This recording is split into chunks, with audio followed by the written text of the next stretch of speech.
আমার বাবা বলেছিলেন সদ্গুরুর লক্ষণটা কি? এই তো প্রশ্ন ছিল, এটা প্রশ্ন ছিল না? সদ্গুরুর লক্ষণে কথা বলেন। সদ্গুরু আর সৎ বৈষ্ণব একই বস্তু। গুরু কৃষ্ণ বৈষ্ণব একই, তিন তিনেই এক।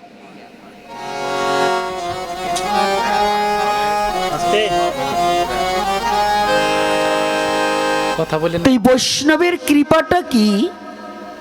বৈষ্ণব বন্দনা কীর্তন তো আপনাদের এখানে, যে আজকে পঞ্চতত্ত্ব কীর্তন আমি পাইনি, দুদিন হয়ে গেল, শুধু তুলসী আরতিটা করে হয়ে যায়। বৈষ্ণব বন্দনাও আমি পেলাম না, আর পঞ্চতত্ত্বও পেলাম না। আমাদের বৈঠকে কীর্তন অনেকের মুখস্থ, কিন্তু যেটা আমাদের নিত্য প্রয়োজন সেটা মুখস্থ হয় না। এই বৈষ্ণবের কৃপা কি? বৈষ্ণবের স্বভাব হয় তরাতে পামর, নিজ কার্য নাই তবু যায় পর ঘর। একেবারে সংক্ষিপ্ত আকারে কথাটা একটু বুঝে নিতে হবে। বৈষ্ণবের স্বভাব হয় তরাতে পামর। বৈষ্ণব তিনি, সদ বৈষ্ণব তিনি, শুদ্ধ বৈষ্ণব তিনি, যার মুখে একমাত্র হরি গুণগান ছাড়া বিশ্বজগতে অন্য কিছু জানে না, বোঝে না। দেখবেন ওই টিভিতে এখন ইউটিউবে একটা ছেলে আছে, হাই হ্যালো ছাড়ো, হরে কৃষ্ণ বলো। অতটুকু ছেলে তাকে বলছে হাই, বলছে হাই হ্যালো ছাড়ো, হরে কৃষ্ণ বলো। অতটুকু বাচ্চা বুঝতে পারলেন যে মনুষ্যকুলে হাই হ্যালো করে কোনো লাভ হবে না।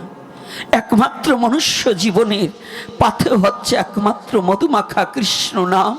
নাম ভিন্ন জগতে জীবের আর নাহি কোনো পরিণাম। না পামরকে চরণ ধুলি দান করার জন্য যে ছুটে এসেছেন, এজন্য বড় চিরকৃতজ্ঞ থাকব।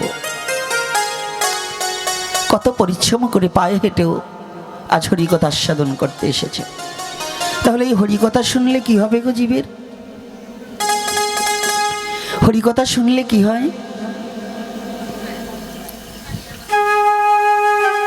হরিকথা শুনবো কেন গো মা?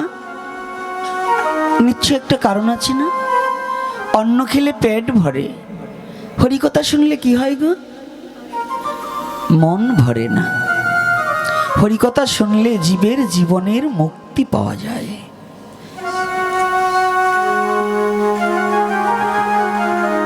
প্রাকৃতিক জগতে যেমন ব্যক্তি বাড়ি থেকে বেরিয়ে গেলে রাত হলেও যদি সঠিক রাস্তায় আসে তাহলে তার বাড়ি যেমন খুঁজে পায়, মনুষ্যকুলে জন্মগ্রহণ করে মায়ার কবলে পড়ে জীব যতই মায়ার লাথি খাক না কেন, যদি আবার ওই জীব ভ্রমিতে ভ্রমিতে কোনো ভাগ্যবান জীব গুরু কৃষ্ণ প্রসাদে পায় ভক্তিলতা বীজ।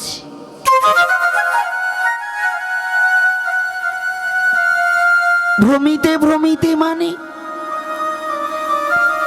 দুটো দিকেই কথা আছে। এক ভ্রমণ মানে ঘুরে বেড়ানো। কতবার ঘুরে বেরিয়েছি। 84 লক্ষ জনি ভ্রমণের মধ্যে 80 লক্ষ বার পশু পাখি কীট পতঙ্গ তরুলতা জঙ্গমাদিতে জন্মগ্রহণ করেছিলাম। আর এই 4 লক্ষ বার মানব জন্ম আজকে যে আমার কত লক্ষ বার, এটা তো আমরা অনেকেই জানি না। এই ধূপকাঠিটা একটু সরিয়ে দাও বাবা, এতে আমার বিরক্ত করছে। ফ্যানটা একটু ব্যস্ত করে ব্যবস্থা করতে হবে, কারণ আমি পুষ মাসেও দেখবেন আমার এপিসোডে, আমি পুষ মাসেও কোনো কিছু গায়ে থাকে না যারা, কিন্তু এখন তো চৈত্র মাস পড়ে গেছে, যদিও চৈত্র মাস পুষ মাসের ন্যায় ভোর রাত্রে শীত পড়া দিয়েছে না? এরও একটা কারণ আছে। আগে বাংলাদেশ কয় ঋতুর দেশ ছিল? এখন ঋতু দুটো নাকি? এখন কয়টা আছে? দুটো হয়ে গেছে না? 4টি হারিয়ে গেছে। রাধে, এটা বুঝতে হবে। তবে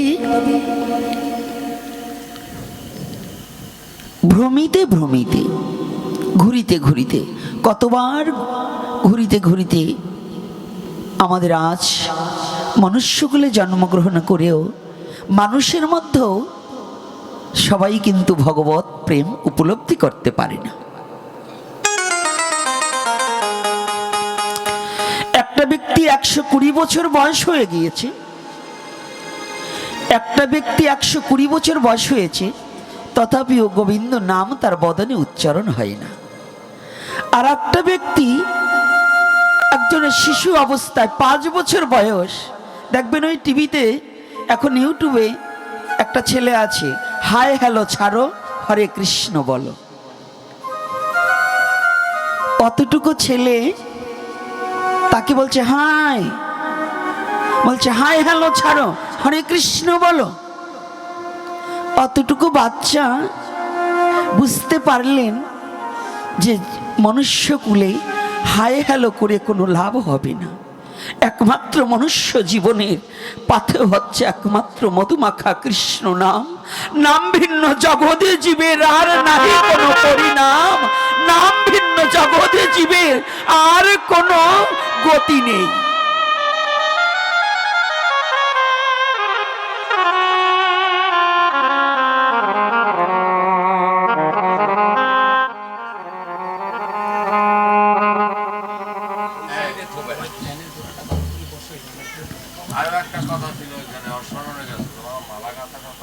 আছে আছে মালা গাথা আছে, একটু পরে মালাটাকে পরিধান করাচ্ছি। অতটুকু ছেলে বুঝতে পারলেন যে আমাদের মনুষ্য জীবনে নাম ভিন্ন কোনো গতি নেই, কিন্তু আমার মতো গাধা আজও জীবনে বুঝতে পারলেন না যে হরি নাম যে কি বিষয়বস্তু। একটা শব্দ আসছে, এই শব্দটা হবে না।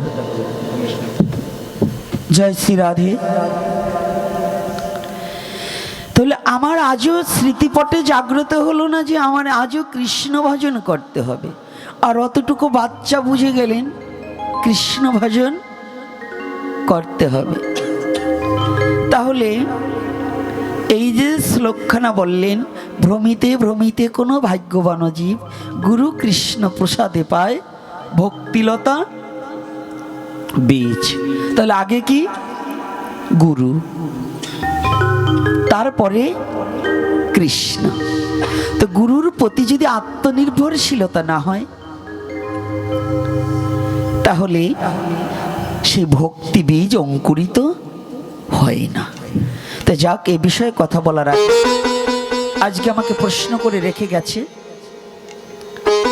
এই গ্রামেরই ভদ্রলোক, বাবাজি কি এসেছে? আপনি না, আরো বাবা আসছে। আসছে তো কই, হাতটা তুলতে হবে, নাহলে প্রশ্ন করে গেলে হবে না। কারণ আমি কার জন্য বলবো, কি এসছে?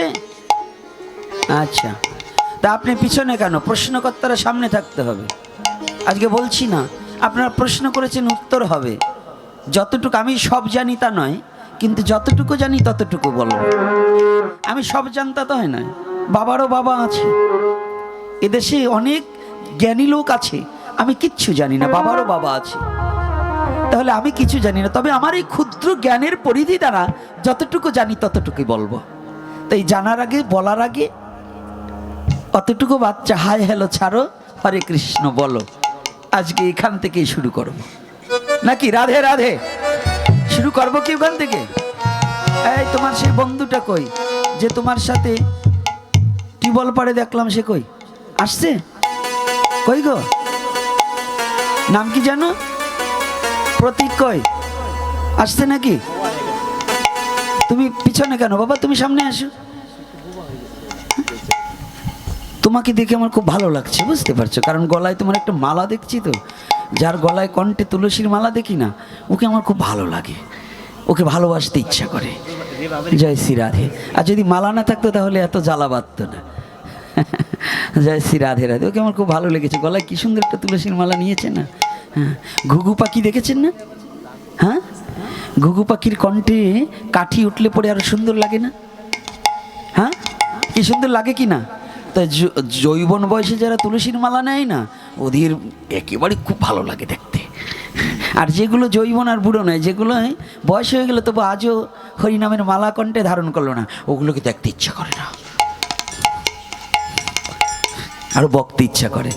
অনেকটা তাড়াতাড়ি কণ্ঠ ঢাকতিছে যে আমার গলায় মালা নাই গোসাইবার দেখে নাকি।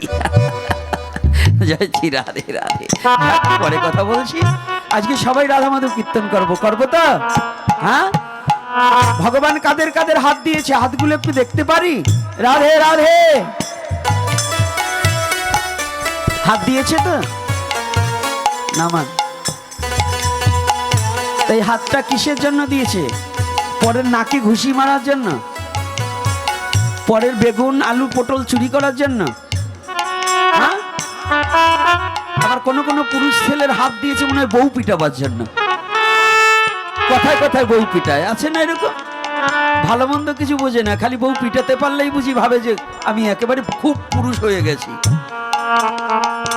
কি এরকম পুরুষ ছেলে আছে না?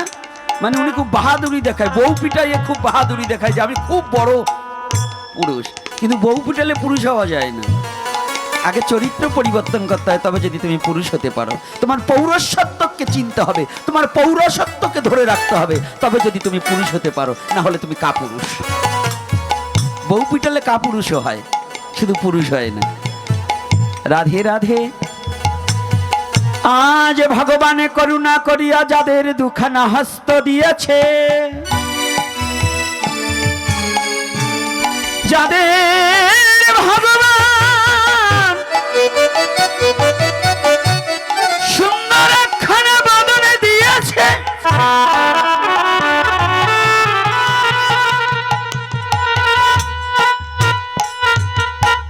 সারা জীবনে কোনদিন হয়তো আমার মতো কোনো পাপিষ্ট থাকতে পারে, সারা জীবন এই হস্ত দ্বারা পরের ক্ষতি করেছি, কিন্তু কোনদিন দুটো তুলসী ধরে আমার ভগবানের চরণে দিতে পারি নাই। এই হস্ত দ্বারা কোনদিন সাধু গুরু বৈষ্ণবের চরণ ধুলি আমার শিরে তুলি নাই।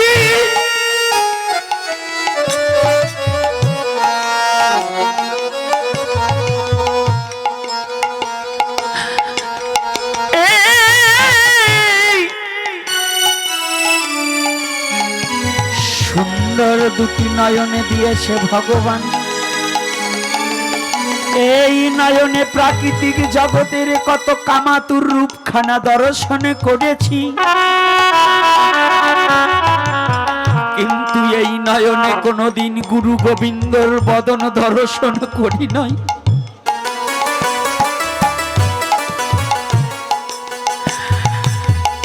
এই নয়ন দ্বারা কত মায়া কান্না কেঁদেছি, কিন্তু জীবনে কোনদিন কৃষ্ণ বলে কাঁদি নাই। কৃষ্ণ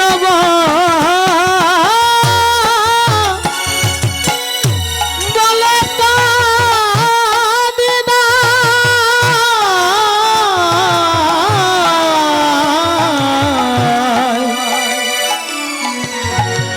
জীবনে কোনদিন কৃষ্ণ বলি নয়নের দুফোঁটা জল কোনদিন ফেলি নাই, জল ফেলি না।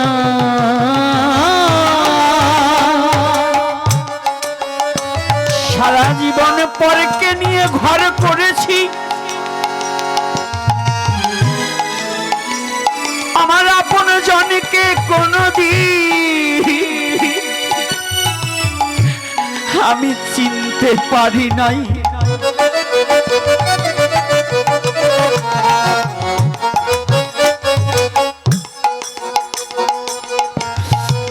বিশ্ব জগতে পুত্রই আমার, কর্ণা আমার, বন্ধু আমার, ব্রাদার ভাই আমার, কিন্তু কোনদিন বলিতে পারি নাই গোবিন্দ তুমি আমার।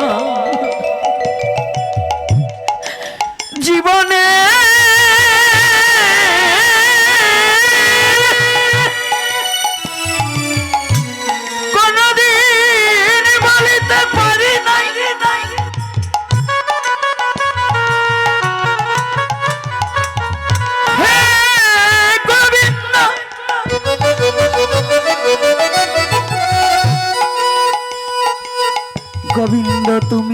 আমার এ কথা কোনোদিনই বদনে বলি না,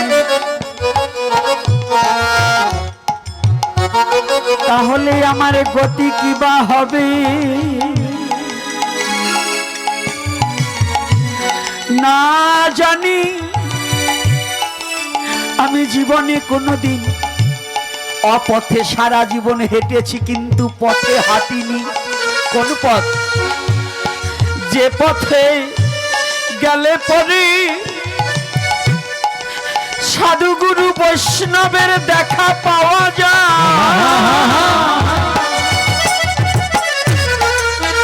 যে পথে হাঁটিলে পরে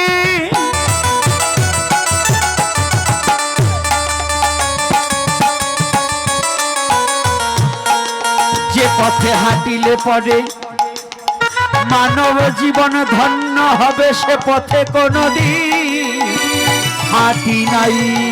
হাঁটি জয় শ্রীরাম হে হাঁটি না হাঁটি না।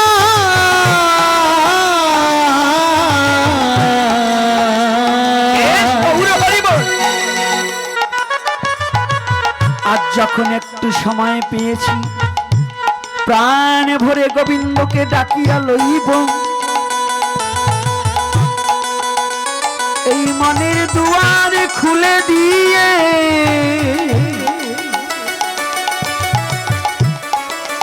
আজ আমরা ভগবানকে ডাকিয়া লইব।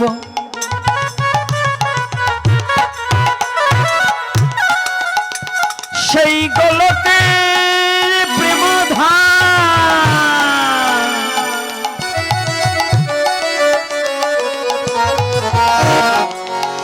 ভুলাকে যিনি এনেছে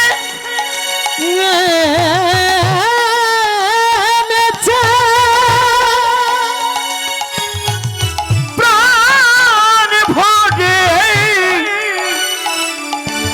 তাকে একবার ডাকিয়া লইব। সেই মাধবকে,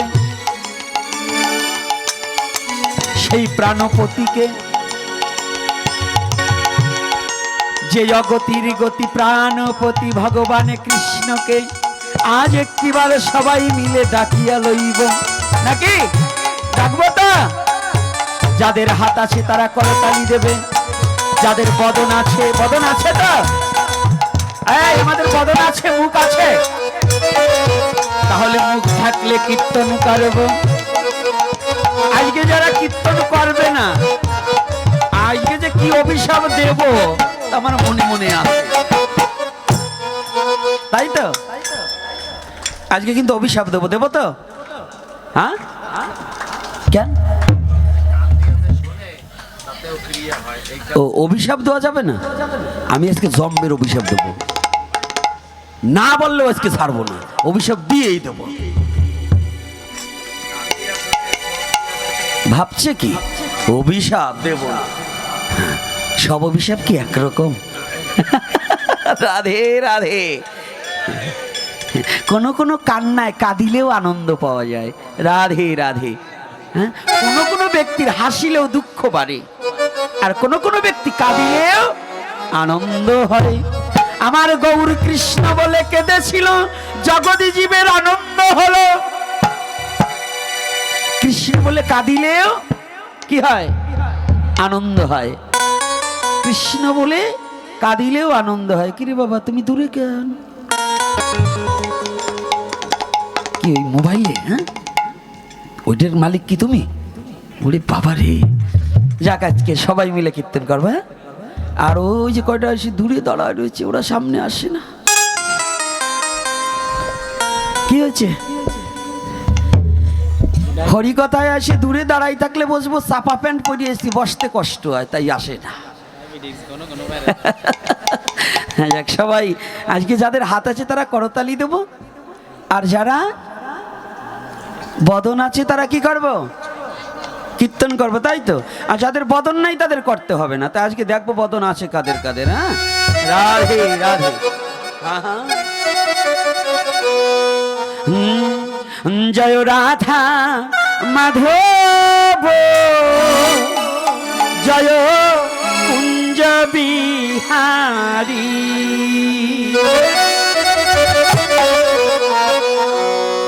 জয় রাধা মাধব জয় কুঞ্জ বিহারী। জয় গোপী জনবল্লভ জয় গিরিবরধারী। জয় গোপী জনবল্লভ জয় গিরিবরধারী। জয় রাধা মাধব জয় কুঞ্জ বিহারী। সবাই করতালি। জয় রাধা মাধব জয় কুঞ্জ বিহারী। জয় গোপী জনবল্লভ জয় গিরিবরধারী। জয় গোপী জনবল্লভ জয় গিরিবরধারী। জয় রাধা মাধব জয় কুঞ্জ বিহারী। কি হাত নেই? জয় রাধা মাধব জয় কুঞ্জ বিহারী। যশোদানন্দন ব্রজ জনরঞ্জন যশোদানন্দন ব্রজ জনরঞ্জন। যশোদানন্দন ব্রজ জনরঞ্জন যশোদানন্দন ব্রজ জনরঞ্জন। যমুনা তীরবনচারী যমুনা তীর বনচারী। হে যমুনা তীরবনচারী যমুনা তীর বনচারী। জয় কুঞ্জ বিহারী। জয় রাধা মাধব জয় কুঞ্জ বিহারী। জয় রাধা মাধব জয় কুঞ্জ বিহারী। রাধে রাধে রাধে বল রাধে রাধে রাধে বল। হে রাধে রাধে রাধে বল রাধে রাধে রাধে বল। রাধে রাধে রাধে রাধে রাধে রাধে বল রাধে রাধে রাধে রাধে রাধে রাধে বল। হে রাধে রাধে রাধে রাধে রাধে রাধে বল রাধে রাধে রাধে রাধে রাধে রাধে বল। রাধে রাধে রাধে বল। এর আগে গৌরাঙ্গ মহাপ্রভুর অনেক পার্শ্বদের আলোচনা করে। আজকে আমি ছোট্ট একটু একেবারে বাস্তব জীবনে অভয়চরণা ভক্তি বেদান্তকে দেখার মতো লোক বাংলাদেশে ভারতে অনেক আছে এখনো। তাকে দর্শন করেছিল হাজার হাজার লাখ লাখ লোক, এখনো পৃথিবীতে কোটি কোটি লোক আছে তাকে দর্শন করেছিল। কিন্তু সে কি বিষয়বস্তু, সে কে ছিল, এইটা কিন্তু অনেকেই জানে না। আমি এখানে একটু টার্স করে দুটো কথা বলতে চাই। হরিকথা তো ভগবানের লীলা তো বহুবার বলেছি। আজকে ভগবানের ভক্তের লীলায়, ভগবানের ভক্তের পরশে কি হয়, এটা একেবারে বাস্তব জীবনের একটু নিদর্শন দিয়ে দুটো কথা বলছি, তারপরে অন্যদিকে যাব। আমার বাবা বলেছিলেন সদ্গুরুর লক্ষণটা কি? এই তো প্রশ্ন ছিল, এটা প্রশ্ন ছিল না? সদ্গুরুর লক্ষণে কথা বলেন। সদ্গুরু আর সৎ বৈষ্ণব একই বস্তু। গুরু কৃষ্ণ বৈষ্ণব একই, তিন তিনেই এক।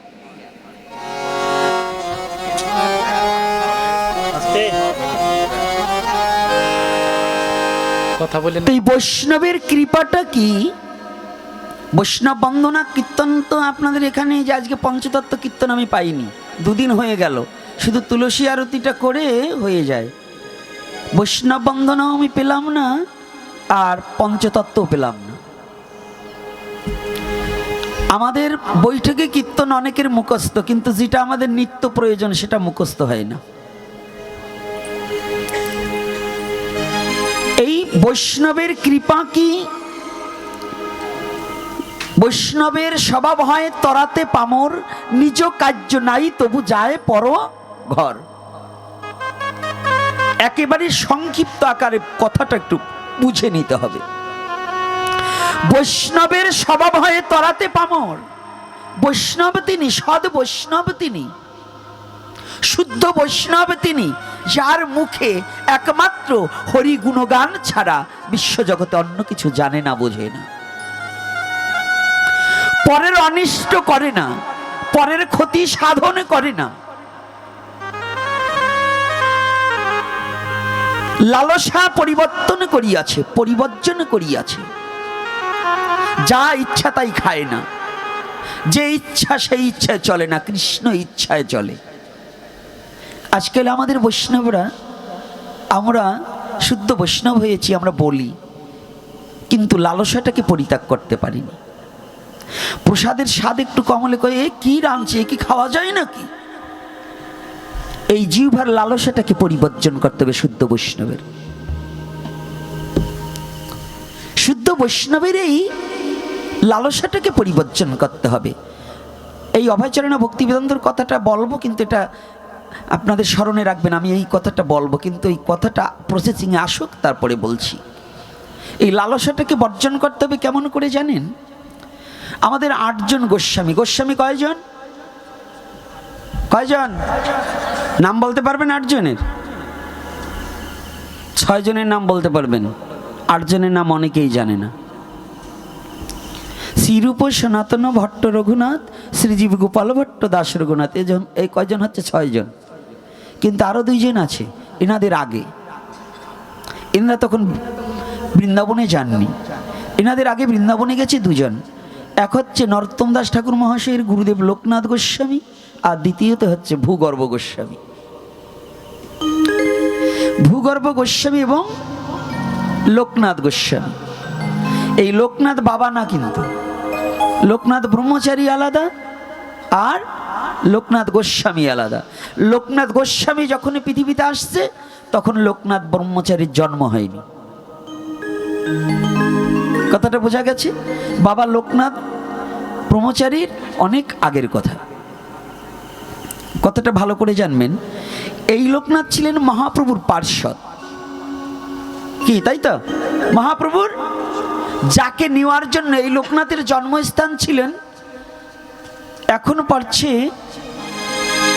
কিসের মধ্যে পড়ছে? মাগুরার মধ্যে পড়ছে না, এখন মাগুরার মধ্যে পড়েছে। এটা কি জায়গাটার নাম যেন?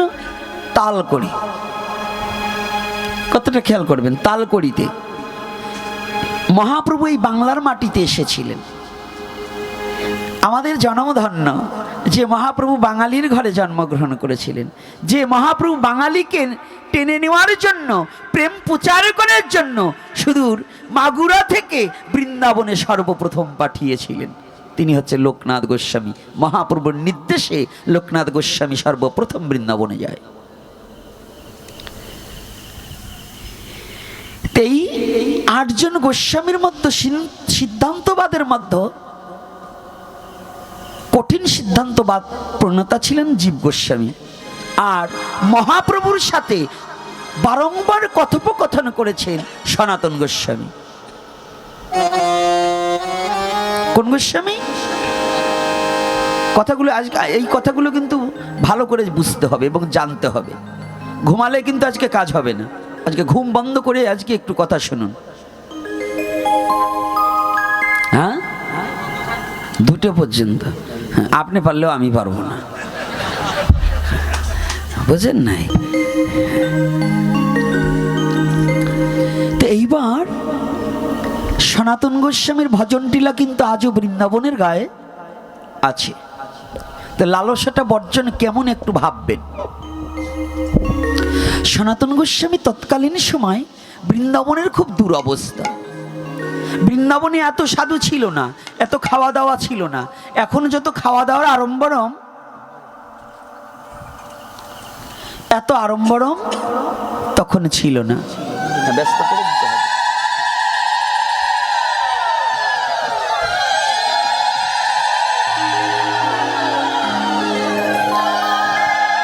এখন বৃন্দাবনে গেলে খাওয়ার অভাব নেই।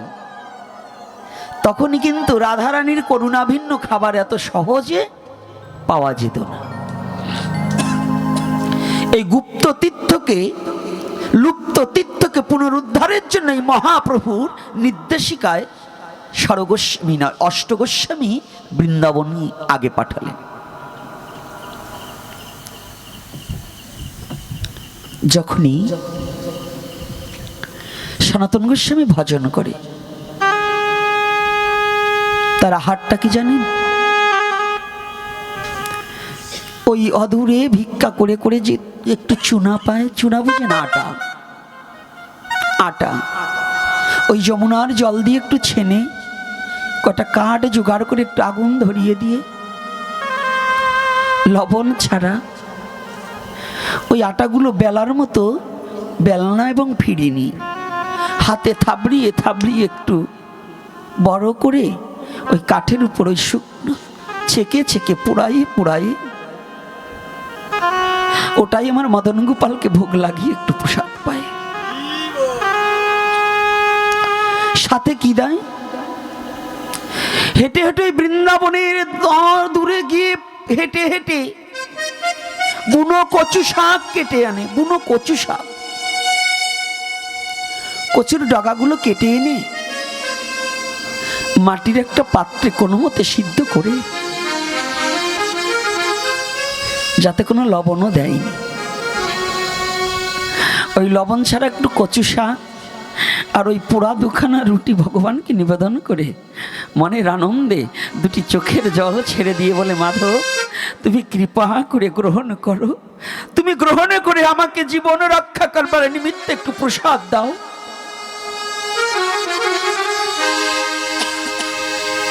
এভাবে অনেক দিন হয়ে গেছে। ওই লবণ ছাড়া কচু শাক কতটুকু খাওয়া যায়? আমার ভগবান কৃষ্ণ মনে মনে চিন্তা করলেন, এভাবে যদি সনাতন এমন কঠোর ভজন করে তাহলে আমার সনাতন তো হারিয়ে যাবে। আমার সনাতনকে হারালে তো আমি একা হয়ে যাব, আমাকে কে সেবা দেবে? ভগবানের খুব ভক্তের প্রতি দয়া হলে এই লবণ ছাড়া খাওয়া যায়, তবে যদি একটু লবণ হতো তাহলে হয়তো আমার সনাতন আরো বেশি খেতে পারত। আর যখন খেতে পারবে তখন তার শরীরে শক্তিটা বেশি হবে।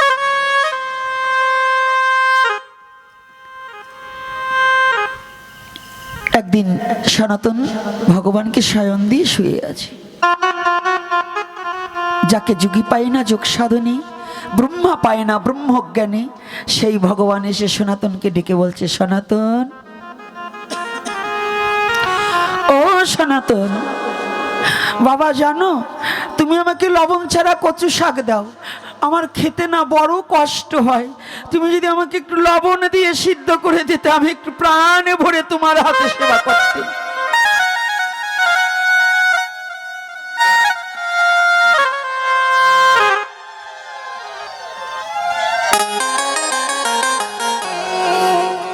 প্রাণে ভরে আমি একটু তোমার হাতে সেবা করতে।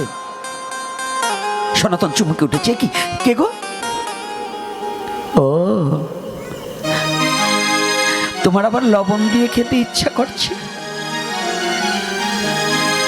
সুপ্রভাতে সকালবেলা আবার একটু রুটি পুড়িয়ে ওই ভগবানের সম্মুখে দিয়ে বলছে, দেখো আজকে তুমি লবণ চাচ্ছ, কালকে তুমি ঘি চাবে, পরশুদিন ছানা চাবে, মাখন চাবে, আমি কোথায় পাবো বলো? আমি তো সনাতন ভিখারি সনাতন, তোমাকে এই ঘি ছানা লবণ দেওয়ার মতো সময় আমার নেই, আমি কিছু দিতে পারবো না। যারা তোমাকে ঘি মাখন দিতে পারে তুমি তাদের বাড়ি চলে যাও, আমি তোমাকে কিচ্ছু দিতে পারবো না। আর যদি তোমার লবণে খেতে ইচ্ছা হয়, তুমি এনে খেও, আমি তোমাকে দিতে পারবো না। কথাটা একটু ভালো করে খেয়াল করবেন। যে ভগবানকে সাধনা করে পাওয়া যায় না, সেই ভগবান বলছে সনাতন আমি তোমার হাতে খাবো, আর বলছে তুমি সেই বাড়ি চলে যাও, রাজবাড়ি চলে যাও, আমার ঘি মাখন ছানা দিতে পারবো না, আমি যা পারি তাই দেব। তোমার যদি খেতে হয় তুমি জোগাড় করে খেও। শুদ্ধ বৈষ্ণবের আহারটা কি তাই বুঝুন। আগে এইটা বুঝবেন, শুদ্ধ বৈষ্ণবের কথা বলছি। আহার বিহার সম্বন্ধে যাদের কোনো অবগত নেই, বৈষ্ণব হওয়া এত সহজ না। একটু আহার বিহারটাকে একটু পরিশোধন করা প্রয়োজন আছে। আছে কিনা বাবা? যারা গীতা অধ্যয়ন করেন, গীতায় 3 প্রকারের খাদ্যের কথা বর্ণনা করা আছে না? সাত্ত্বিক, রাজসিক, তামসিক। তাহলে আপনি যদি মানুষ হন, আপনি যদি বৈষ্ণব হতে চান, আপনার জন্য কোন খাদ্য খাওয়া প্রযোজ্য? না তামসিক, কোনটা? রাজসিক, সাত্ত্বিক। তাহলে সাত্ত্বিক খাদ্যের মধ্যে এই যে আপনারা যারা পান বিড়ি খাচ্ছেন না, এগুলো কিন্তু সাত্ত্বিক খাদ্যের মধ্যে নয়। যদি কোনো বৈষ্ণব বিড়ি টানা বৈষ্ণব হয়, সে সাত্ত্বিক আহারই নয়। যদি কোনো বৈষ্ণব পান খাবে, একজন বলতে পারেন তাহলে ভগবানকে তাম্বুল দেওয়া হয়, তাম্বুলের অপর নাম হচ্ছে পান। তবে আপনি যেমন ঠোঁট লাল করছেন না, ভগবানকে ওইভাবে নয়। সুবরি চুন ছাড়া ভগবানকে দিতে হয় এলাচ দানা দ্বারা লং এবং লবঙ্গ এবং এলাচ, এটা দিয়ে। কারণ ওটা চিবলে পরে মুখে দুর্গন্ধ থাকে না এবং ওটায় সালসার ক্রিয়া শক্তি পাওয়া যায়। মুখ লাল করে পান খাবেন এরকম করবেন, এটার জন্য নয়। কষ্ট পাবেন না, কিন্তু সত্য কথাটা বলতে হবে। কিন্তু আপনি জানতে চেয়েছেন, তাই বৈষ্ণবের গুণাবলী কেমন তাই শুনুন। বৈষ্ণব পরদ্রব্যের প্রতি লোভী হবে না। বৈষ্ণব সদা সবার সাথে সমান ব্যবহার করিবে, সবাইকে আপন করে ভালোবাসবে। নিজের ছেলেকেও যেমন জানবে, অপরের ছেলেকেও ঠিক তেমন জানবে। তিনি হচ্ছে শুদ্ধ বৈষ্ণব।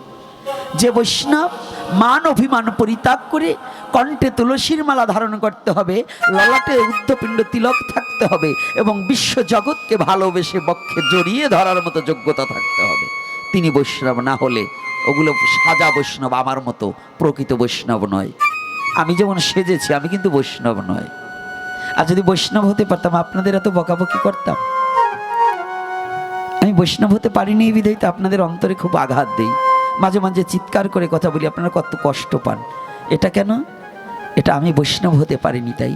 আর যারা শুদ্ধ বৈষ্ণব, যেমন শ্রীধাম বৃন্দাবনের মধ্যে 84 ক্রোশের মধ্যে এখন বর্তমান আমাদের বৈষ্ণব চূড়ামণি, বৈষ্ণব কুলতিলক 108 বিনোদ বিহারী বাবাজি মহারাজ, ওই বৃন্দাবনের রাধাকুণ্ডে আছেন 108 শ্রী শ্রী প্রাণকৃষ্ণ বাবাজি মহারাজ। এখন বর্তমানে রাধাকুণ্ডের মুকুটমণি আর একজন আছেন, পাণ্ডিত্যের বলিহারি যাই, যার ত্যাগের মহিমা আপনাদের এই কয়জন ভক্তের মধ্যে বললে আমার শোভা পায় না। আরো লাখ লাখ ভক্ত বললে, তাদের কর্ণকুহরে ঢুকিয়ে দিলে এই কথাটায় আরো আমি আনন্দ পেতাম। এর কারণ কি জানে? সে বৈষ্ণব হচ্ছে বৈষ্ণবপদ দাস বাবা, যে ওখানকার একেবারে দাসখত দিয়েছে, আমি আর কোনোদিন মহন্ত হব না। কত বড় ত্যাগ স্বীকার করেছে। আমার মহন্ত, আমার মা যশমান প্রতিষ্ঠার প্রয়োজন নেই। আজকাল বৃন্দাবনে বড় বড় মহারাজরা, বড় বড় বৈষ্ণবরা, তারা মহন্ত হওয়ার জন্য ব্যস্ত হয়ে যায়। মহন্ত হলে পরে একটু দক্ষিণা ভালো পাওয়া যায়, একটু ভালো খাওয়া পাওয়া যায়, একটু ভালো দামে থাকা যায়।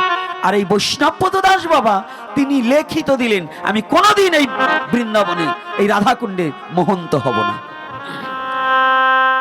প্রকৃত অর্থে উনি মহন্ত হয়ে গেছে। মোহ যার অন্ত, তিনি হচ্ছে মহন্ত। আর মহন্ত হওয়ার জন্য যারা এই যে চতুরতা করে, চালাকি করে, আজকাল টাকা হলে মহন্ত হওয়া যায়, কিন্তু বৈষ্ণবের মহন্ত টাকায় নয়। বৈষ্ণবের মহন্ত হতে হয় প্রেম ভক্তির দ্বারা, প্রচারের দ্বারা। কথাটা বোঝা গেছে? তা আমাদের এই যে বৈষ্ণব সমাজ যারা আছি, আমাদের একমাত্র অহংকার অভিমান পরনিন্দা পরচর্চাকে পরিত্যাগ করে যদি শুদ্ধ চিত্তে ভজন করতে পারে, যেই শুদ্ধ বৈষ্ণব সেই। ক্লিয়ার? সনাতন গোস্বামীকে জানেন তার পরের লীলা? একদিন লবণের জাহাজ ঠেকে গেলেন ওই যমুনায়। অনেক চেষ্টা করে লবণের জাহাজ সরাতে পারছেন। স্বপ্নাবেশে বললেন, এই তোর লবণের জাহাজ সরবে, ওই দূরে দেখছিস ওখানে ওই টিলায় এক সাধু বাবা আছে, যদি সেই সাধু বাবার নাম তার সনাতন, সে যদি এসে করে পরশন, তবেই তোর এই জাহাজ সরবে, তার আগে নয়। ঠিক খুঁজে খুঁজে সনাতনকে ডেকে আনলেন।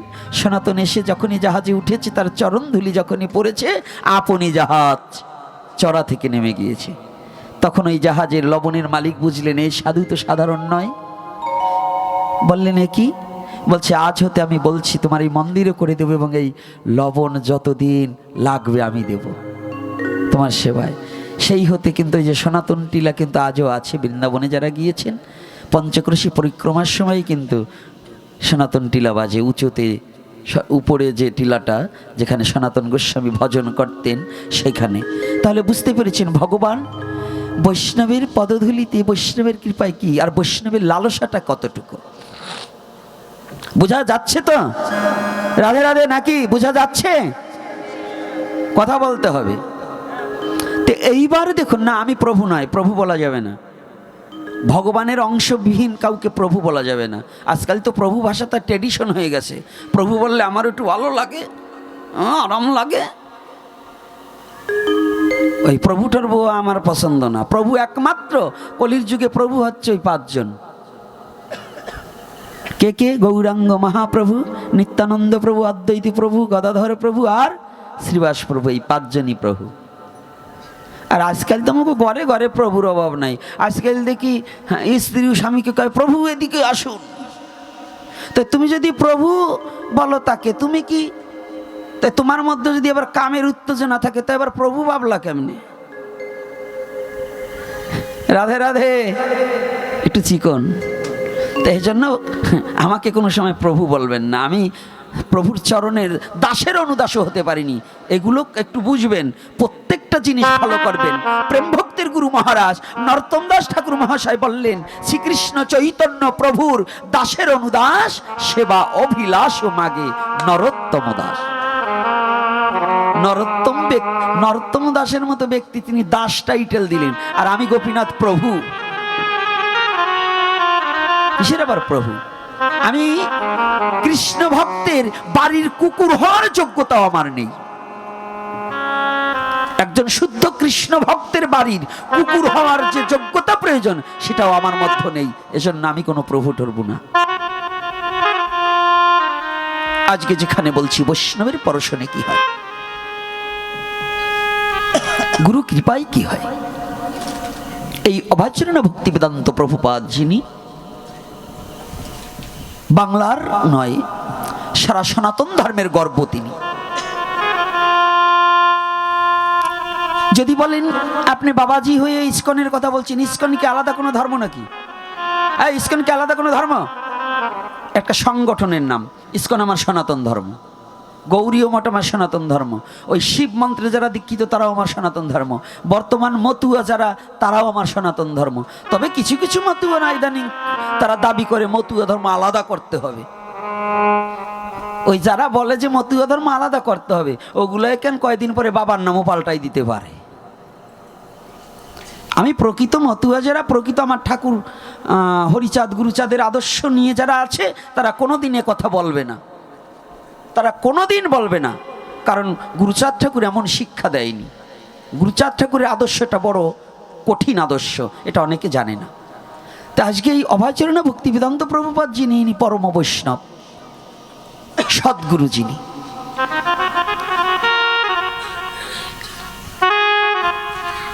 ইনি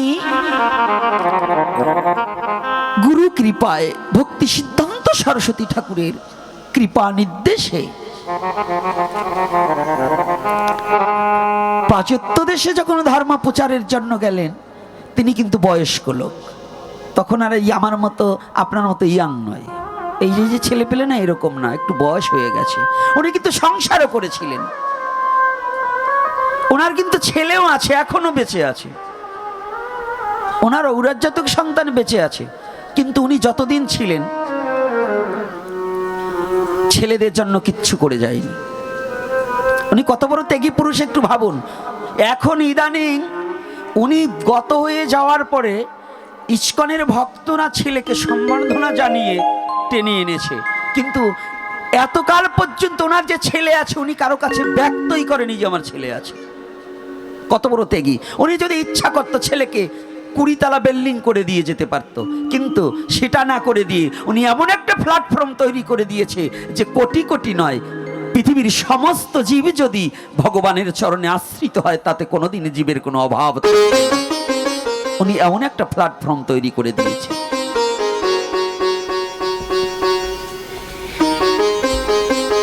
আজকে ওনার কৃপায়, গুরু কৃপা লাভে, গুরু বাক্য এবং এত বড় বৈষ্ণবের কৃপায়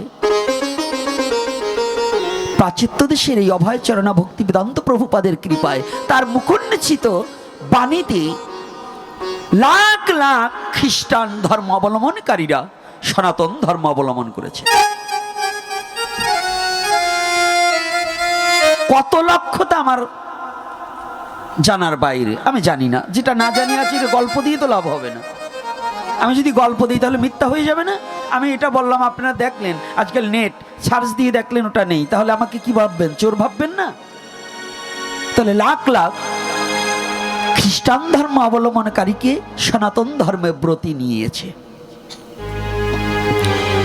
তার মধ্যে অন্যতম একেবারে তৎপ্রিয় শিষ্য হচ্ছে স্বামী জয় পতাকা গুরু মহারাজ। বৈষ্ণবের কৃপায় তারা আজ কোথায় পরিণত হয়েছে? দেহটা তো বেধির মন্দির, বেধিতে আক্রান্ত হয়ে দেহটা অকার্য হয়ে গেছে, আত্মাটা কত পরিশুদ্ধ হয়েছে যে এখনো আত্মাটাই নিতাই গৌরের নাম আর হরে কৃষ্ণ নাম উচ্চারণ করছে। হরিবল হরিবল। আজকে প্রাচ্য দেশের যে তাদের সংস্কৃতি সেটাকে পরিত্যাগ করে সেখানকার মেয়ে ছেলে শাঁখা সিঁদুর পরিধান করে হরিনাম সংকীর্তন নগরে নগরে করছে, আর আমরা বাঙালি হয়ে বাঙালি জাতির ছেলে মেয়েরা হরিনাম করছি না। করছি কিনা? মায়াপুরে কি অধিকাংশ ফরেনার নাকি? বাঙালি কয়জন?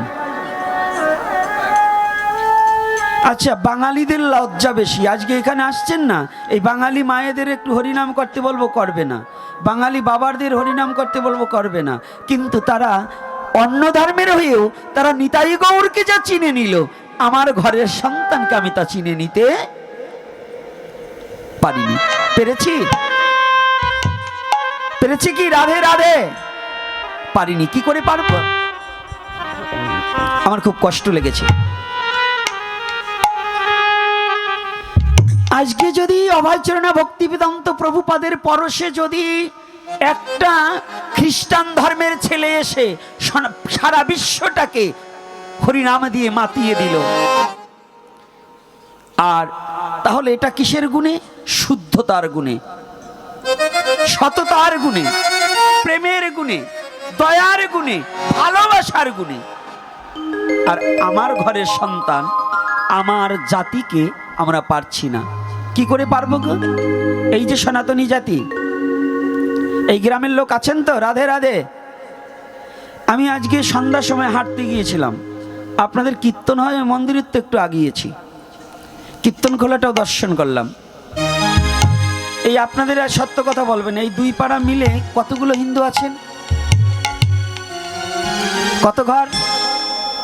হিন্দু নাই, 400 ঘর। আচ্ছা, ঘর কত? ফ্যামিলি কত আছে? 100 তো হবেন। আচ্ছা, এই মায়েরা ভালো করে জানবেন, বাবারা ভালো করে জানবেন, ওঠানামা একটু কম করবেন আজকে। তো যদি 100 ঘর হন, কীর্তন কি দুটো হয় না একটা হয়? একটা হয়। এক জায়গায় হয় না? আচ্ছা, এই মন্দিরটা যারা করেছেন আজকে কত বছর? কয় বছর? 20-22 বছর হয়ে গেছে। আচ্ছা, 22 বছরের মন্দির, তালপাতার মন্দির হোক এটা আমি দেখবো না, শ্বেত পাথরের মন্দির ওটা আমি দেখবো না। আমি যখন দণ্ডবোধ করতে গেছি আমার বোধ হয় ওই কীর্তনের সময় একটু ধূপদীপ জ্বালানো হয়েছে, আর বোধ হয় ধূপদীপ ওই ঘরে ঢুকে নেই। তা আপনারা এই কীর্তন করে আপনাদের কী লাভ হলো? আর ওই বিগ্রহটাকে কেন ঘরের মধ্যে রেখেছেন?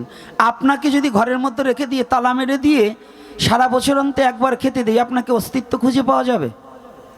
যাবে না। তা আপনি ভগবানকে কেমন ভালোবাসেন? সনাতন ধর্ম তো বিগ্রহ পূজারী।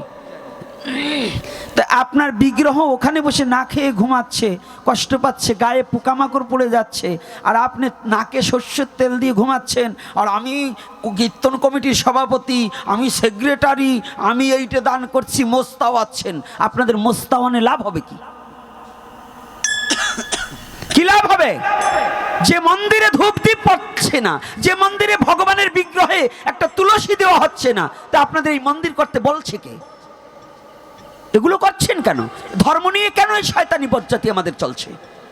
ভগবানকে নিয়ে কেন আমাদের এত উপহাস চলছে? বলুন, কেন সনাতন ধর্ম নিয়ে আপনার আমার জন্য এত নোংরামি চলছে? আস্তে কথা বাবা, রাগ হবেন না, আমার কথা কি কষ্ট পাচ্ছেন? আপনারা এতগুলো বৃদ্ধ লোক সবাই তো আর কাজ করেন না। একটা বৃদ্ধ লোক তো প্রতিদিন সকালে স্নান করে মন্দিরটাকে একটু পরিষ্কার করে দুটো তুলসী দিতে পারেন, আপনার ফল লাগবে না, আপনার বড় কিছু ভোগ লাগাতে হবে না, আপনার অন্যের ভোগ দিতে হবে না, শুধু আপনি ভোগ লাগাবেন কি দিয়ে? একটা তুলসী পাতাই দেন, ভগবানকে আপনার ভোগও লাগাতে হবে না, তবু তুলসীটা ভগবানের চরণে দিতে হবে। একটু চন্দন মিশ্রিত, চন্দন যদি কিনতে অসমর্থ হন, শুকনো তুলসী কাঠ সেটা শিলায় ঘষে ওই তুলসী সেটা মিশ্রিত করে ভগবানের চরণে দিয়ে দেন। তবু চরণে হাত রেখে বলছি, ওইভাবে অনাচারীভাবে ভগবানের বিগ্রহটাকে অবিচারের অবস্থায় রাখবেন না। আর এই লোকনাথের বিগ্রহ এবং বাবা শনি ঠাকুরের বিগ্রহ কারা করেছে? কারা করেছেন? মন্দির করেন, খেলায় খেলায় করেন, কিন্তু মন্দিরকে রক্ষা করার মতো যোগ্যতা যদি না থাকে তাহলে ওই রকম মন্দির করবেন না। যদি বিগ্রহ সেবা পূজা না করতে পারেন, ওই বিগ্রহ আপনার তৈরি করার অধিকার নেই। আপনি সন্তান জন্ম দিয়ে যদি তাকে খেতে না দিতে পারেন, ওই রকম সন্তান জন্ম দেবেন না। যে পিতামাতা সন্তান জন্ম দিয়ে তার প্রতিপালন ঠিক মতো করতে পারে না, তার সন্তান জন্ম দেওয়া যা শ্রীগাল কুকুরে সন্তান জন্ম দেওয়া তা। তদ্রূপ সনাতন ধর্মে আপনি জন্মগ্রহণ করে সনাতন ধর্মের মন্দির প্রতিষ্ঠা করে সেই মন্দিরের যদি সৌন্দর্য বৃদ্ধি না করতে পারেন, তার যদি সেবা পূজা না করতে পারেন, আপনার এই মন্দির তৈরি করার চেয়ে আপনার টয়লেটকে যত্ন করেন তাও ভালো, কারণ ওটার মধ্যে আপনার মল ত্যাগ করবেন, তবু পরিষ্কার পরিচ্ছন্নতা থাকবে। আর আপনারা সনাতন ধর্মটাকে আপনার আমার ব্যবহারে এত নোংরামি করে রাখবেন না। তার তো একটু এগিয়ে গিয়েছি, কালীটা চিত হয়ে পড়ে আছে। এই কালী পূজা করেছেন, আপনারা করেননি? মন্দির করার জন্য আপনারা যে ব্যবস্থা করেছেন, ওই ছবিটাই একজন ছেড়ে দিলে আপনাদের কত বড় বদনাম হবে জানেন?